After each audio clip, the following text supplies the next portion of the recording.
What's up, Jonah? It's Tuesday, and we've gotten a little off rhythm. We've been posting all our videos every day, but we kind of got off rhythm. There's only one person to blame for that. Me. Um, but I'm glad we're still posting them every day. If I've just been trying to only post them on Facebook when they're actually going up at a time where people are going to see them, so that I'm not just like posting them at 11:30 at night. But anyways, I just thought I'd take a walk outside. It is super nice out. A little warm, and I'm sure it's only going to get hotter today, but I'm loving it. I'm one of those people that kind of enjoys both the hot and the cold. I don't really complain about either. I like the ebb and flow of both, and I definitely would not like to live in a place where I lose that. And I know that's something that you actually really enjoyed about moving here, was that Florida was kind of all summer all the time. Spring and summer, always, no winter. And being from the north, you start to miss those winters. But anyways, I hope you liked my video about objectivity versus subjectivity and how it applies to being an artist, having to live between those two worlds of being creative, but also trying to, be, objective enough to be able to run a business and be successful. I was waving to the UPS guy. Anyways, so one of the things I wanted to talk to you about in that same vein is, and I was thinking more about it, is sort of it's almost exactly in that same vein. Excuse me. Been drinking too much coffee and not enough water. But anyways, yeah, I was thinking about it, and I was like, one of the flaws that a lot of us artists have when we first start our careers is falling victim to that issue of not being able to live between both acknowledging our subjective experience versus our objective needs in order to succeed. And I thought about that in terms of not just how we view the structure of reality, objective or subjective, but also openness and closedness. And I know that sounds really weird, but it's like one of the biggest problems as an artist is that we don't value being closed. And it's sort of like universally accepted that being open is great and that you should always be open and that people need to be open. And that's true. It's like super true. But the problem is that openness is all about creativity, right?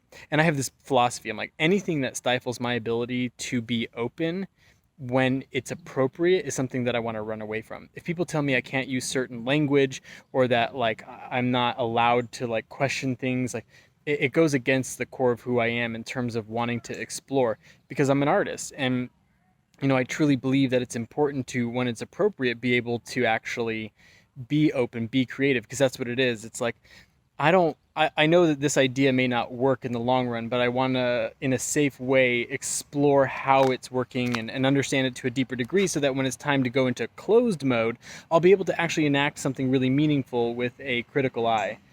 And that brings me to closed mode.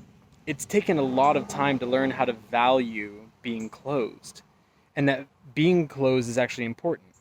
When it's time to be thinking about a project, when it's time to, sort of expand our perception and our perspective on a topic, an art piece, a project, it's really important to keep your mind open and free, creative and playful. That you can potentially use to take two things and put them together, and maybe they don't make sense, but maybe they'll help you find something more interesting.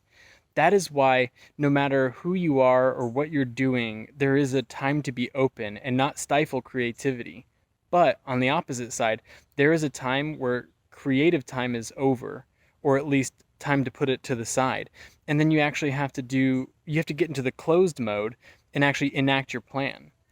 That's where you see a lot of failure to launch in artistry, is that we overvalue openness and don't value closedness enough.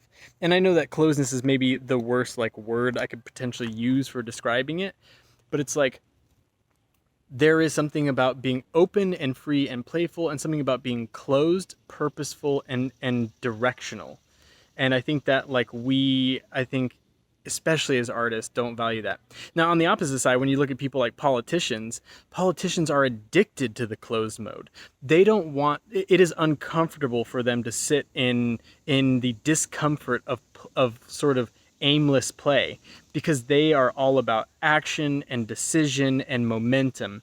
And the reality is, like everything in the world, especially in art, that being balanced between those two is both how you explore the deepest and most meaningful ways of approaching things, but also being able to stop being so floaty and to like ground yourself and then enact momentum in the actual thing that you want to do.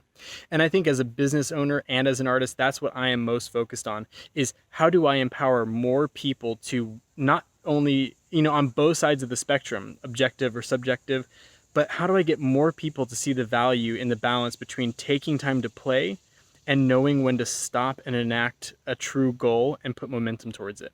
Because that's how you succeed and that's how you grow as an individual. And I think that as a leader, that's what really drives me, is trying to put more power in more people's hands so that they're able to do that for themselves. What do you think about that, Jonah? Do you think you tend to be more on the open side or more on the closed side? I think I know for me, I actually drift just a little on the closed side, which is why when it comes to our partnership, I'm really good at just like getting stuff done. So, I mean, I know that I'm a highly open person, which is why I get so sensitive when people try to stifle my ability to explore an idea or a playful like experiment, that kind of stuff. So what about you? You think you're more open or more closed? And like, if you could put it on a slider scale, what would you say? I think for me, I'm probably like 60% closed, 40 to 45% open, if I had to like give it a scale. But look forward to hearing what you have to say, and I will see you tomorrow.